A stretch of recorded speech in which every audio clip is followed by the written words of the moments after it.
Kamu harus tahu, banyak negara terkaya di dunia juga merupakan negara terkecil di dunia. Pandemi dan perlambatan ekonomi global hampir tidak mengurangi kekayaan negara-negara tersebut. Negara-negara terkecil di dunia. Banyak orang mungkin akan terkejut saat mengetahui bahwa banyak negara terkaya di dunia ternyata juga termasuk negara terkecil. Beberapa negara yang sangat kecil dan sangat kaya, seperti San Marino, Luxembourg, Swiss, dan Singapura, mendapat manfaat dari memiliki sektor keuangan yang canggih dan rezim pajak yang menarik investasi asing, talenta profesional, dan simpanan bank yang besar. Negara lain seperti Qatar dan Uni Emirat Arab memiliki cadangan hidrokarbon atau sumber daya alam lain yang besar. Kasino yang berkilauan dan gerombolan wisatawan juga baik untuk bisnis. Surga perjudian di Asia, Makau, tetap menjadi salah satu negara paling makmur di dunia meskipun telah mengalami lockdown selama hampir 3 tahun dan pembatasan perjalanan terkait pandemi. Inilah 10 negara terkaya di dunia. Sebelum masuk ke pembahasan, jangan lupa support channel ini dengan cara like, komen, share dan subscribe. Number 10. Amerika Serikat. Apakah kita mengatakan bahwa negara-negara terkaya juga merupakan negara terkecil? Tentu saja hal ini tidak berlaku bagi Amerika Serikat yang pertama kali masuk dalam daftar 10 besar pada tahun 2020 setelah berada di peringkat ke-10 selama hampir 2 dekade terakhir. Masuknya Amerika Serikat dan berlanjutnya kehadiran mereka di peringkat 10 besar sebagian disebabkan oleh penurunan harga energi, serta belanja negara yang didorong oleh pandemi dan langkah-langkah stimulus ekonomi lainnya. Turunnya harga energi mendorong negara-negara berbasis minyak bumi seperti Qatar, Norwegia dan Uni Emirat Arab turun beberapa peringkatnya, sementara Brunei sama sekali tidak masuk dalam peringkat 10 besar. Sementara itu, lonjakan belanja pemerintah untuk program sosial meningkatkan permintaan agregat secara signifikan.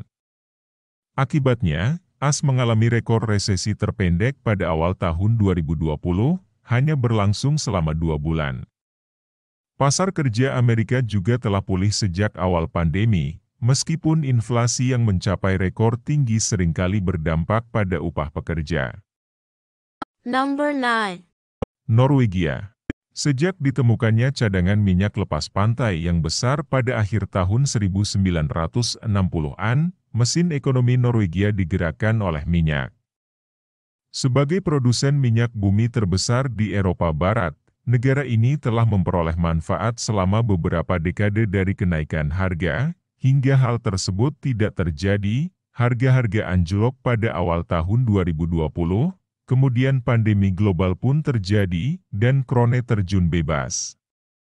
Pada kuartal kedua tahun itu, PDB Norwegia turun sebesar 6,3%, penurunan terbesar dalam setengah abad dan mungkin sejak Perang Dunia Kedua. Apakah ini berarti masyarakat Norwegia menjadi kurang kaya dibandingkan sebelum pandemi? Tentu tidak. Setelah guncangan awal, perekonomian secara bertahap mengurangi kerugian dan bangkit kembali. Selain itu, ketika menghadapi masalah ekonomi yang tidak terduga, masyarakat Norwegia selalu dapat mengandalkan dana kekayaan negara mereka sebesar 1,3 triliun dolar, yang merupakan dana kekayaan negara terbesar di dunia. Tidak hanya itu, tidak seperti banyak negara kaya lainnya, angka PDB per kapita Norwegia yang tinggi merupakan cerminan yang cukup akurat mengenai kesejahteraan ekonomi rata-rata masyarakat. Negara ini memiliki salah satu kesenjangan-kesenjangan pendapatan terkecil di dunia. Number 8. San Marino Small. Kini San Marino adalah republik tertua di Eropa dan negara terkecil kelima di peta. Negara ini mungkin hanya mempunyai 34.000 penduduk, namun negara ini merupakan salah satu negara terkaya di dunia. Hal ini membantu karena tarif pajak penghasilan sangat rendah, sekitar sepertiga dari rata-rata UE. Meskipun demikian, San Marino berupaya untuk menyelaraskan undang-undang dan peraturan fiskalnya dengan peraturan dan peraturan Uni Eropa, UE, dan standar internasional, negara kecil ini menunjukkan ketahanan yang luar biasa selama pandemi dan setelahnya di tengah kondisi moneter yang ketat dan krisis energi. Dengan industri pariwisata dan sektor manufaktur yang menunjukkan kinerja yang sangat kuat. Number 7. Uni Emirat Arab. Pertanian, perikanan, dan perdagangan mutiara dulunya merupakan andalan perekonomian negara Teluk Persia ini. Kemudian minyak ditemukan pada tahun 1950-an dan segalanya berubah. Saat ini, penduduk Uni Emirat Arab, UEA, yang sangat kosmopolitan menikmati kekayaan yang melimpah. Arsitektur Islam tradisional dipadukan dengan pusat perbelanjaan mewah dan pekerja datang dari seluruh dunia yang terpikat oleh gaji bebas pajak dan sinar matahari sepanjang tahun. Hanya sekitar 20% penduduk yang tinggal di negara ini yang merupakan kelahiran lokal. Perekonomian UEA juga semakin terdiversifikasi. Di luar sektor hidrokarbon yang secara tradisional dominan, pariwisata, konstruksi, perdagangan dan keuangan merupakan industri utama. Hal ini tidak berarti bahwa UEA tidak terkena dampak pandemi ini dan penurunan harga minyak yang terjadi secara bersamaan, justru sebaliknya. Meskipun terlihat luar biasa, UEA sempat keluar dari peringkat negara terkaya di dunia versi IMF untuk pertama kalinya dalam beberapa dekade. Namun bahan bakar fosil tidak ketinggalan zaman. Segera setelah harga energi pulih, UEA dengan cepat mendapatkan kembali posisi bersejarahnya di antara 10 negara terkaya di dunia. Number 6. Swiss. Coklat putih, bobsleigh, pisau Swiss Army, mouse komputer, blender imersi, velcro, dan LSD hanyalah beberapa dari penemuan penting yang dibawa ke dunia oleh Swiss. Negara berpenduduk sekitar 8,8 juta jiwa ini berutang banyak pada jasa perbankan dan asuransi, pariwisata, dan ekspor produk farmasi, permata, logam mulia, instrumen presisi, jam tangan, dan mesin, peralatan medis dan komputer. Menurut laporan kekayaan global tahun 2023 oleh Credit Suisse. Swiss sekali lagi menjadi yang teratas dalam hal rata-rata kekayaan per orang dewasa dengan jumlah $685.230. Selain itu, sekitar 1 dari 6 orang dewasa memiliki aset senilai lebih dari $1 juta AS. Apakah mengejutkan jika Swiss memiliki kepadatan jutawan tertinggi di dunia? Tapi apakah itu berarti Swiss tidak mempunyai kekhawatiran ekonomi sama sekali? Pandemi ini tidak hanya berdampak signifikan terhadap perekonomian, namun, karena ketergantungan negara tersebut pada impor minyak dan gas dari Rusia, perang di Ukraina menyebabkan lonjakan harga energi dan memicu gangguan rantai pasokan. Lebih jauh lagi, pada tahun 2022 Credit Suisse hampir bangkrut sebelum penyelamatan yang direkayasa pemerintah oleh saingan lamanya, UBS Group, menariknya kembali dari keterpurukan. Runtuhnya Credit Suisse telah mengguncang negara tersebut, merusak reputasi Swiss sebagai pusat perbankan global yang aman dan dapat diandalkan. Number 5. Macau SAR. Beberapa tahun yang lalu, banyak yang bertaruh bahwa Las Vegasnya Asia akan menjadi negara terkaya di dunia. Dulunya merupakan koloni Kekaisaran Portugis, industri game diliberalisasi pada tahun 2001. Wilayah administratif khusus Republik Rakyat Tiongkok ini telah menyaksikan pertumbuhan kekayaannya dengan kecepatan yang luar biasa. Dengan populasi sekitar 700.000 jiwa, dan lebih dari 40 kasino yang tersebar di wilayah seluas sekitar 30 km persegi. Semenanjung sempit di selatan Hong Kong ini menjadi mesin penghasil uang, setidaknya, sampai mesin tersebut mulai kehilangan uang dan bukannya menghasilkan uang. Ketika COVID melanda, perjalanan global terhenti, dan untuk sementara Macau bahkan keluar dari peringkat 10 negara terkaya. Saat ini, Macau perlahan kembali beraktivitas seperti biasa. Namun, daya beli per kapita negara ini masih jauh lebih rendah dibandingkan sebelum darurat kesehatan global, yaitu sekitar $125.000 pada tahun 2019 dan turun lebih dari $25.000 saat ini. Number 4. Qatar. Meskipun terjadi pemulihan baru-baru ini, harga minyak rata-rata telah menurun sejak pertengahan tahun 2010-an. Pada tahun 2014, PDB per kapita warga Qatar lebih dari $143.222. Satu tahun kemudian, nilainya anjlok secara signifikan dan tetap di bawah angka $100.000 selama 5 tahun berikutnya. Namun, angka tersebut secara bertahap meningkat sekitar $10.000 setiap tahun. Namun, cadangan minyak, gas, dan petrokimia Qatar sangat besar dan populasinya sangat kecil, hanya 2,7 juta jiwa, sehingga keajaiban arsitektur ultramodern, pusat perbelanjaan mewah, dan kuliner lezat ini berhasil tetap berada di puncak daftar negara terkaya di dunia selama 20 tahun. Namun, tidak ada negara kaya yang tidak mempunyai masalah. Dengan hanya sekitar 12% penduduk negara tersebut yang merupakan warga negara Qatar, pada bulan-bulan awal pandemi ini, COVID-19 menyebar dengan cepat di kalangan pekerja migran berpenghasilan rendah yang tinggal di lingkungan padat penduduk, sehingga memicu salah satu tingkat kasus positif tertinggi di wilayah tersebut. Kemudian, turunnya harga energi berarti turunnya pendapatan pemerintah dan sektor swasta. Sebagai negara dengan perekonomian yang berorientasi ekspor, Qatar juga menderita akibat gangguan perdagangan global yang disebabkan oleh perang di Ukraina. Meski begitu, perekonomian terbukti cukup tangguh. Diperkirakan akan tumbuh sebesar 2,1% pada tahun 2024 dan sebesar 3,7% pada tahun depan. Number 3. Singapura.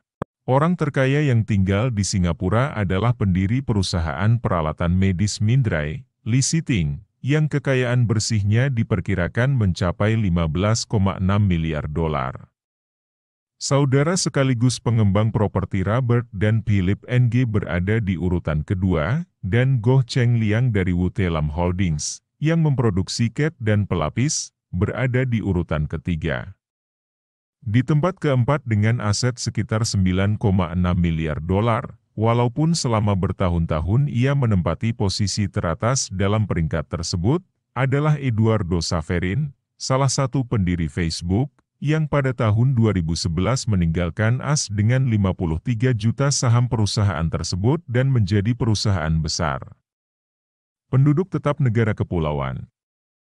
Saverin tidak memilih Singapura hanya karena daya tarik perkotaannya atau gerbang alamnya. Singapura adalah surga fiskal yang makmur di mana keuntungan modal dan dividen bebas pajak. Namun bagaimana Singapura bisa menarik begitu banyak individu dengan kekayaan bersih tinggi? Ketika negara kota ini merdeka pada tahun 1965, setengah penduduknya buta huruf. Dengan hampir tidak adanya sumber daya alam, Singapura bangkit melalui kerja keras dan kebijakan yang cerdas, sehingga menjadi salah satu negara paling ramah bisnis di dunia. Saat ini, Singapura merupakan pusat perdagangan, manufaktur, dan keuangan yang berkembang pesat dan 98% populasi orang dewasa kini sudah melek huruf. Sayangnya, hal tersebut tidak membuat negara ini kebal dari kemerosotan ekonomi global yang disebabkan oleh pandemi. Pada tahun 2020, perekonomian menyusut sebesar 3,9%, yang membawa negara ini ke dalam resesi untuk pertama kalinya dalam lebih dari 1 dekade. Pada tahun 2021, perekonomian Singapura bangkit kembali dengan pertumbuhan sebesar 8,8%. Namun kemudian perlambatan di Tiongkok, mitra dagang utama, menggagalkan pemulihan tersebut. Masalah ekonomi Tiongkok memberikan pukulan yang sangat berat pada sektor manufaktur Singapura, yang menyumbang 21,6% dari total PDB Singapura. Perekonomian tumbuh hanya sebesar 1% pada tahun 2023. Number 2. Irlandia. Sebagai negara yang hanya berpenduduk 5 juta jiwa, Republik Irlandia adalah salah satu negara yang paling terkena dampak krisis keuangan tahun 2008. Setelah melakukan langkah-langkah reformasi yang sulit secara politik seperti pemotongan besar-besaran pada gaji sektor publik dan restrukturisasi industri perbankan, negara kepulauan ini mendapatkan kembali kesehatan fiskalnya, meningkatkan tingkat lapangan kerja dan melihat PDB per kapita tumbuh secara eksponensial. Namun, konteks itu penting. Irlandia adalah salah satu negara surga pajak, tax havens, terbesar di dunia, yang memberikan manfaat lebih besar kepada perusahaan multinasional dibandingkan masyarakat Irlandia pada umumnya. Pada pertengahan tahun 2010-an, banyak perusahaan besar Amerika, seperti Apple, Google, Microsoft, Meta, dan Pfizer, memindahkan tempat tinggal fiskal mereka ke Irlandia untuk mendapatkan keuntungan dari tarif pajak perusahaan yang rendah sebesar 12,5%, salah satu yang paling menarik di negara-negara maju dunia. Pada tahun 2022, perusahaan multinasional ini menyumbang lebih dari 60% dari total nilai tambah perekonomian Irlandia, menurut angka dari Kantor Pusat Statistik. Jika Irlandia menerapkan tarif pajak perusahaan minimum sebesar 15% yang diusulkan oleh OECD dan sudah diterapkan oleh banyak negara, maka Irlandia akan kehilangan keunggulan kompetitifnya. Selain itu, meskipun kondisi keluarga di Irlandia sudah pasti lebih baik dibandingkan sebelumnya, pendapatan per kapita rumah tangga nasional masih sedikit lebih rendah dibandingkan rata-rata keseluruhan UE menurut data dari OECD. Dengan kesenjangan yang cukup besar antara kelompok terkaya dan termiskin, 20% penduduk teratas mempunyai penghasilan hampir 5 kali lipat dibandingkan 20% penduduk terbawah. Sebagian besar warga Irlandia kemungkinan besar akan menolak gagasan bahwa mereka tidak hanya kaya namun juga terkaya di dunia. Number 1. Luxembourg. Anda dapat mengunjungi Luxembourg untuk melihat kastil dan pedesaannya yang indah, festival budaya atau spesialisasi gastronominya. Atau Anda bisa membuat rekening luar negeri melalui salah satu banknya dan tidak pernah menginjakkan kaki lagi di negara tersebut. Melakukan hal ini akan sangat disayangkan, terletak di jantung Eropa, negara berpenduduk hampir 650.000 jiwa ini memiliki banyak hal untuk ditawarkan, baik kepada wisatawan maupun warga negara. Luxembourg menggunakan sebagian besar kekayaannya untuk menyediakan perumahan, layanan kesehatan, dan pendidikan yang lebih baik bagi masyarakatnya, yang sejauh ini menikmati standar hidup tertinggi di zona euro. Meskipun krisis keuangan global dan tekanan dari UE dan OECD untuk mengurangi kerahasiaan perbankan mungkin berdampak kecil terhadap perekonomian Luxembourg. Wabah virus corona memaksa banyak bisnis tutup dan membuat pekerja kehilangan pekerjaan. Namun, negara ini mampu mengatasi pandemi ini dengan lebih baik dibandingkan sebagian besar negara tetangganya di Eropa. Perekonomiannya pulih dari pertumbuhan minus 0,9% pada tahun 2020 menjadi pertumbuhan lebih dari 7% pada tahun 2021. Sayangnya, hal ini disebabkan oleh suku bunga yang tinggi, perang di Ukraina, dan krisis ekonomi yang lebih luas. Memburuknya kondisi perekonomian di zona euro, pemulihan tersebut tidak berlangsung lama, perekonomian hanya tumbuh sebesar 1,3% pada tahun 2022 dan bahkan mengalami kontraksi sebesar 0,4% pada tahun lalu. Namun, pertumbuhan ekonomi yang lemah mungkin tidak perlu dikeluhkan. Luxembourg mencapai angka PDB per kapita sebesar $100,000 pada tahun 2014 dan tidak pernah mengalami kemunduran lagi sejak saat itu. Itulah 10 negara terkaya untuk saat ini. Jangan lupa subscribe.